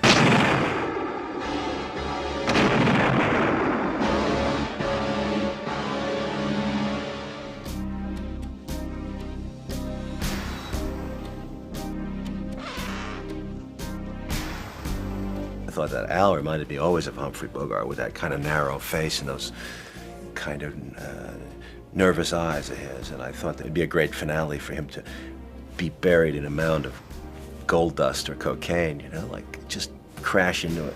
The cocaine that Al snorted was real. No, I don't know what Al was snorting, to tell you the truth. I do remember we tried out baby milk, which is dried milk. But there was nothing easy to snort because it would get in your nose and you'd be blowing his nose all the time. But I never snorted it, so I can't really attest to what it was. I don't like to give away that secret because it takes away from somebody's belief. You have to have a secret. I mean, that's part of what we do. The ending of the Paul Muni Scarface has probably a lot to do with the codes of the time, that the bad guy had to repent or had to crawl on his knees and to beg and be a coward so that he could be killed or punished. So I think that was probably dictated the ending of Ben Hecht's Scarface.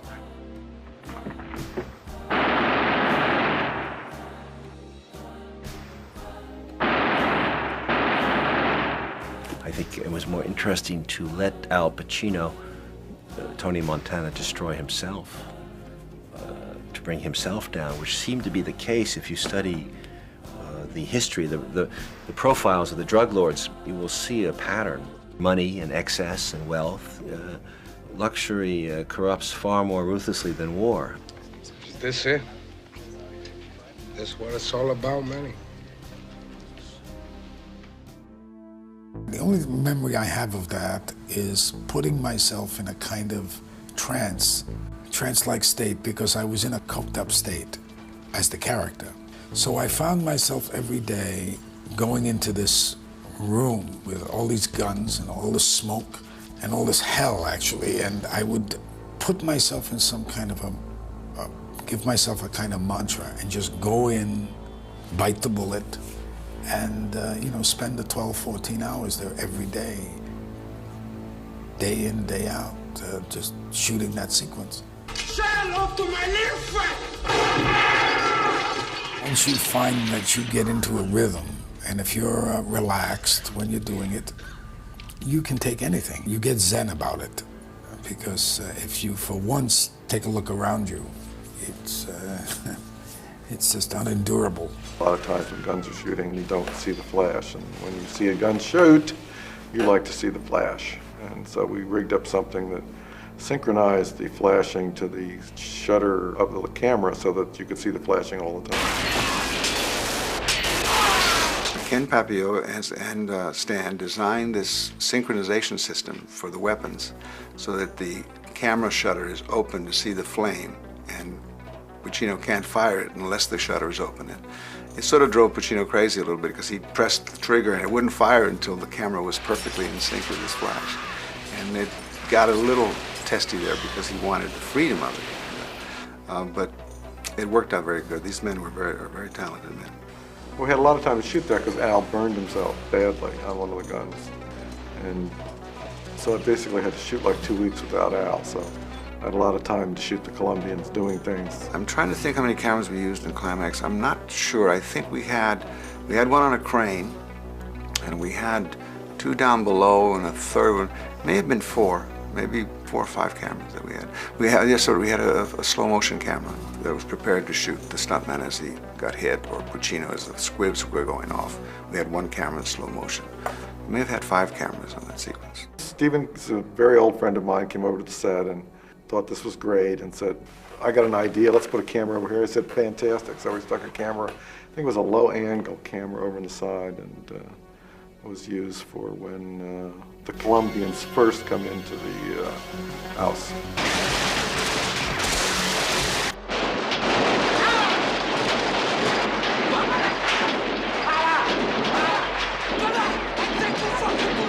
It probably took more than half a day just to line up exactly where the cameras were going to go. And it took 2 days to get the stunt of the man falling. I say it took 2 days because it wasn't really working right the first time. And he had to hold his breath too when he landed there because Brian wanted to keep shooting for a long time.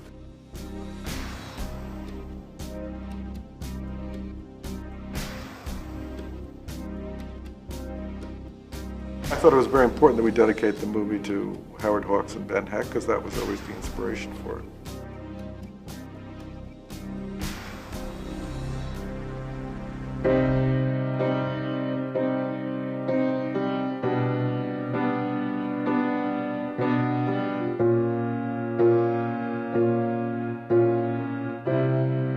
The theme for Tony had to reflect the character and the person of Al Pacino, and of course of the character of the movie. and it has to be a little dangerous, a little suspenseful, but a little deep too. And I think it reflects quite well that atmosphere which was at that time in Miami with all the crime and all that stuff. Giorgio Moroder had done a very good score for Paul Schrader in The American Gigolo. And I liked the sound, and of course as I went into these clubs where all these guys were hanging out, all they played was this sort of, endless disco, coked up music. So that seemed perfect for the score. The theme for the two girls was a little tricky because I wanted to have the same feel for both, because Tony is in love with her sister and in love with Elvira.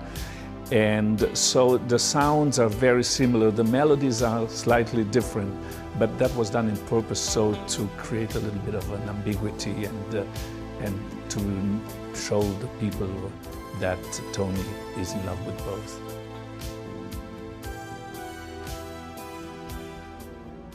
The gentleman that was head of the MPAA at that point had a very strong negative feeling about this film, in terms of its violence and in terms of its language. Fuck anything and anyone for a fucking buck. Can't you stop saying fuck all the time? But the language was a big problem to him, and he threatened us, not only threatened us, but he stamped an X rating on this film. We discussed what they thought was bothering them, and then I made an adjustment and I sent it back to them a second time. They gave us an X again.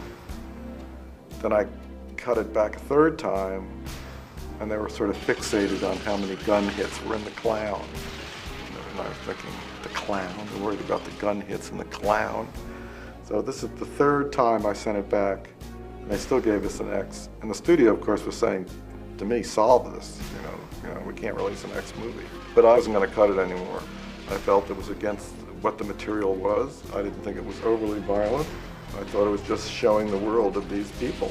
And I thought it was affecting the dramatic thrust of the movie. So I said, I'm not doing this anymore. I think we're going to hurt the movie.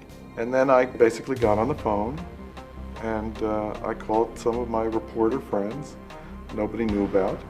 And I said, this is an outrage. So there was a tremendous amount of articles. And I went to arbitration on this, except I went prepared for literally a court case. I brought in 3 psychiatrists, 3 experts in this field. I brought in Time magazine. I brought in the police officer, the head of the organized crime bureau from Miami, in terms of how this would affect children, the fact that it was an anti-drug film and how important it was for it to be made. And we conducted this thing. We conducted this like a trial, and we beat him. We beat him hands down. The vote was 18-2 in favor of our getting an R rating. Basically somebody said, we gotta let the world know it's happening. And that's what I think swayed them, and we won. Now there's something that gets completely confused all the time. Because I cut the picture back 3 times, everybody assumes they saw the third cut. But I called the head of the studio and I said, if I have an X on the third version, I have an X on the first version. The initial version, they're all X's. Why don't I just go with the first version? And they said, oh, no, you can't do that. And I said, why not? An X is an X, isn't it? So what the version you see in Scarface is the original version that I cut. It's not changed, it has not been cut back, and that's what we fought over, and that's what we won with.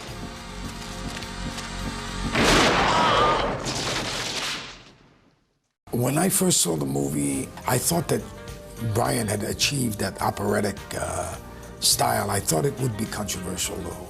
I thought that there would be a reaction to it, that it would affect a certain kind of criticism. But it was the movie Brian set out to make, and I thought he achieved it. And I was pleased. At the first screening, actually, the first screening in New York, Martin Scorsese was sitting in front of me. And I was a nervous wreck. And he turned around in the middle of it and he said, they're gonna hate this film, but they're gonna love it too. He says, people are gonna love this. He says, you guys are you're right there, you're on, you're dead on. And he says, you're onto something, you know. When I saw the film, I was very proud of it. It was, one of my children. I'd go on the New York subways and I'd hear dialogue from the picture. I knew that it hit a nerve.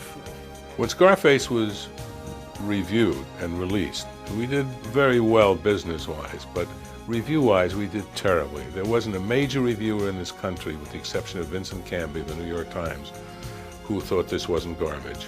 Now, these same reviewers have pointed to Scarface as the consummate gangster film, as the landmark gangster film. Tony Montana was a product of his time. He came here not to blow up banks and not to go into the cocaine business, but this is what was available to him. As many poor people that come to the States, there's nothing open for them, especially somebody like Tony Montana, who had a bit of a criminal background, and he didn't know where to go. So, like many others, he fell within this criminal groove. But he was a heroic figure. He was a man that had integrity. He was a man that climbed very quickly based upon his intelligence and his toughness to become a king of industry, if you would. His industry just happened to be cocaine and was illegal, but he was a dynamic character. He was certainly an exciting character. He was a romantic character. He was all the things that a good gangster film should be in terms of the leading man. It is one of my favorite films. I felt that what I started out tried to do with that character, make that character in a way, and this sounds strange, I know, but I picked the 2 dimensions, not 3 dimensions for this character. This side and that side. And I went with, sort of tried to go with the glow, and say, this is it, this is what you see. And I didn't try to go into another area with it. And so I felt, in terms of that, I might have succeeded. And I'm very proud of my collaborators. They're all great artists. Oliver and Al, and Michelle, I mean, we could go down the whole list.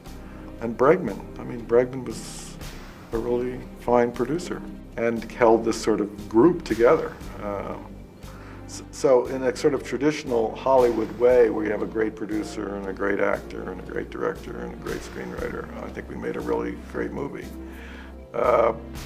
And everybody did the best they could in a very controversial material. And we got our heads handed to us at the time, because the movie was, sort of scandalized everybody. But in retrospect, when you look it back, you say, this is really good. Me, I want what's coming to me. Oh, well, what's coming to you, Tony? The world, Chico. And everything in it. Oh, man.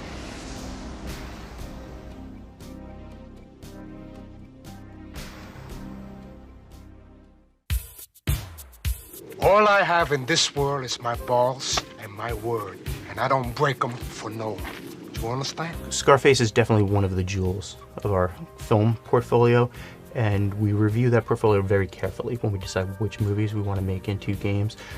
We certainly believe Scarface had a character that people would want to play and a story that people were interested, that had inherent gameplay values. If you're a fan of the film, if you're a fan of open world crime games like GTA and GTA Vice City and San Andreas and True Crime and Mafia and all the other open world games, that if you're a fan of that style, the player will naturally gravitate towards Scarface. I feel very connected to Scarface, very nostalgic about it, like it a lot. My only apprehension when you called about doing this is that, well, is it demeaning in any way to the picture, or will it be in the spirit of the film and all that? And so I'm happy to report, very glad I did the gig. Revenge is the act of passion.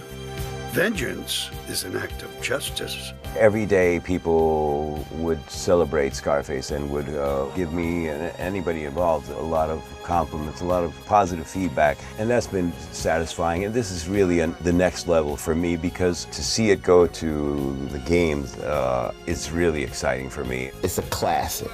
And to be involved in the game, and when I heard it was Vendy and I knew it was all the real people doing it, I knew it was going to be official. I didn't want to be in the bunko Scarface game. I want to be no good one. I'm all right with you, Montana. I think it's great that the legacy and Tony Montana himself are coming back in a video game form. I think people are going to be happy to see him. He's almost like Billy the Kid or Jesse James. He is like a legend. Who put this thing together? Me! That's who!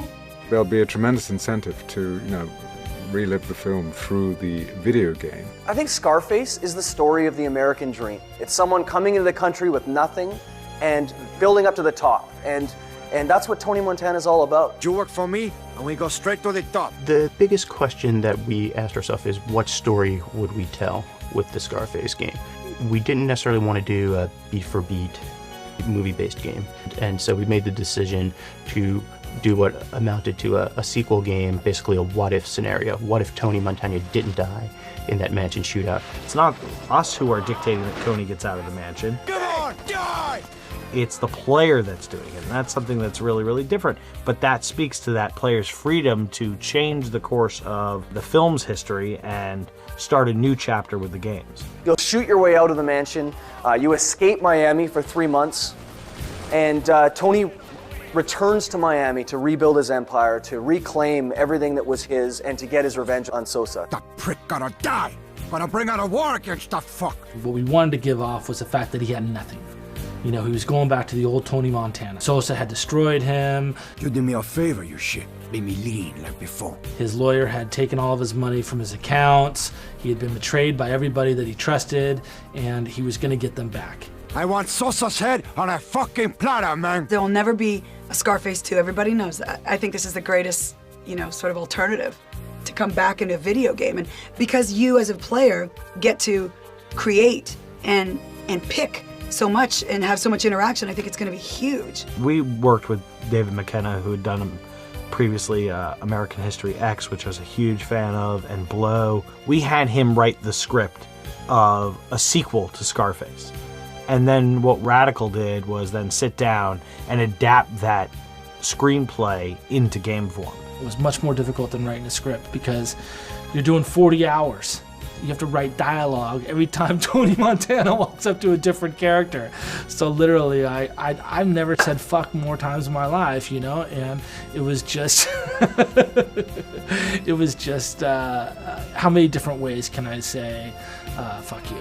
Fuck Washington. You rude motherfucker. Yeah, fuck you, fucker. Do you know who you're fucking with? Stay the fuck back. Fuck that. Fuck them all. I'm Tony Montana! Like anything else in the game, if it's not true to Tony Montana, then it's not worth doing. We weren't making, any open world game. We were making a Scarface game. And if you're gonna make a Scarface game, you have to be true to Tony. Whether you're in a car, whether you're in a plane, whether you're in a boat, whether you're shooting in a giant combat mission, you want to really feel like you are Tony Montana. Al Pacino's biggest single contribution to the game, outside of his likeness, was the ability to help shape the character. For him to give sort of notes to us in terms of, these are things Tony would do, these are things Tony wouldn't do, this would be the motivations and why. Those parts are extremely helpful. I never fucked anybody over in my life. Didn't have it coming to me. You got that? Tony had a very strict moral code in the film. If you remember the scene where Tony's outside the UN and he's going to blow up the guy in the car, but he sees the little kids and he basically shoots the guy who's going to blow up the guy in the car. Fuck that! I don't need that shit in my life. So even though he had become this monster, he still had a heart and he still cared about, not killing anyone for the sake of killing. And that to me was really powerful. And I'm glad to hear that inside the game there is also that no gratuitous kind of, they've got to deserve to die, like he says. Tony never fucked anyone over in his life that didn't have it coming to him. And that's really what we're trying to stand by in this game. That's what separates him from, I guess, the other gangsters. And also, Tony Montana didn't have a gang. Tony's a very complex character. He's funny, he's flirtatious, he's macho, and he also has that violent streak, which can turn on a dime. Hey! A wonderful device in the gameplay is the blind rage mode. Blind Rage is basically inspired by Tony on top of the stairs at the end of the movie in a coke-filled rage, screaming in anger. He's in this zone where he feels invincible. Who'd you think you're fucking with, man? I'm Tony Montana! Basically, you just get to feel that raw emotion of Tony in this giant rage for about 6-7 seconds, and you're kind of waving this cone of destruction around the room, trying to take out all the enemies in the room before your time runs out. When you're making a game based off a character from a film, if you lose things like, yeah, it's got to look like it, yeah, it's got to sound like it, but it's got to move like him as well. You fucking cocksucker. The fact that we have a taunt button or a fuck you button that allows the player to constantly shout obscenities at non-player characters in the game, you have to have that if you're going to capture Tony's attitude. So between attitude and animation, it all goes into one single package of creating the ultimate Tony Montana in a video game character. Mr. Pacino and his reps are involved in every aspect of the game, and we've sent everything that we've been doing on the game over to them to have a look at and to provide feedback on. The level of detail that they've provided in those types of instances is quite amazing. Tony Montana being the most important character of all, we have Al Pacino's likeness in the game. It was very difficult to pull off. We're obviously inspired by the movie. We're driven by the look of the early 80s, late 70s. We use that as the main direction for the characters. We then go through concept drawings. We design story characters on down to ambient world characters. And then we build them. This is what it's all about, mate. You have tons of femme fatales that we wrote that helped Tony build up his empire again. You know, unfortunately, Manny and Gina are dead. We brought back Sheffield. Obviously, we had Sosa. A lot of real sketchy type characters that we've never seen before on the islands, hanging out around bars. We definitely want to reward players who were familiar with the film. If it was one of their favorite films, we definitely wanted them to feel that this was a faithful recreation of the movie in many ways. So there's locations from the film that are in the game that are spot on in the way that they've been recreated. The Babylon Club or the Sunray Motel or, you know, Tony's Mansion, or the fact that we then get to go and see like where those are located in relationship to everything else.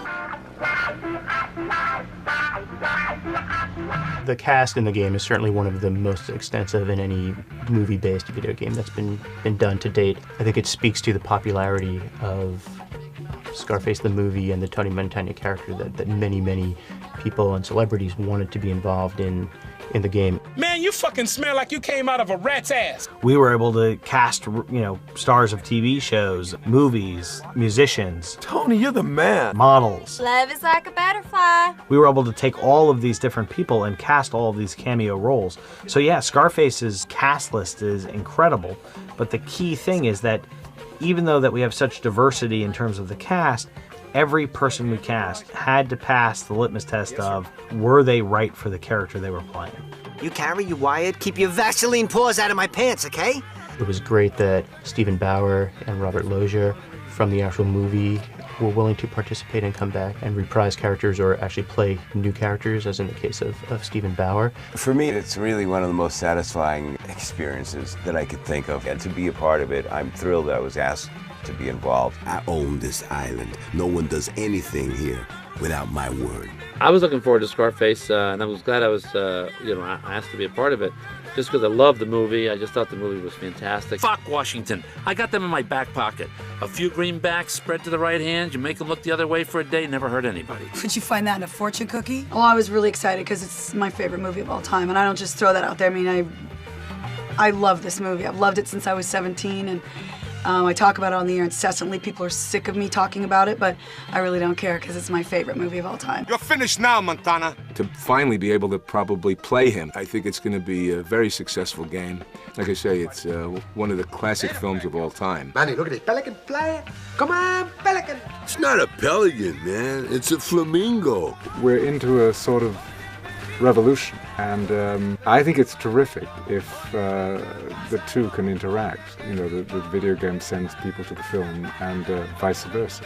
I'm back, Jerry. It's going to be a fresh, new way to play a video game because there is so much humor and there's so much action.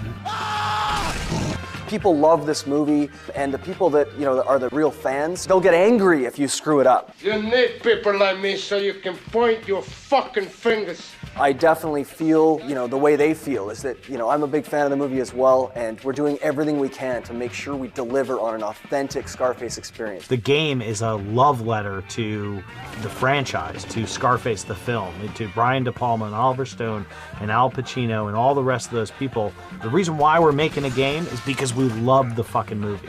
We wouldn't be making this game if we didn't have such a passion for the film. Me, I want what's coming to me. Oh, well, what's coming to you, Tony? The world, Chico. And everything in it.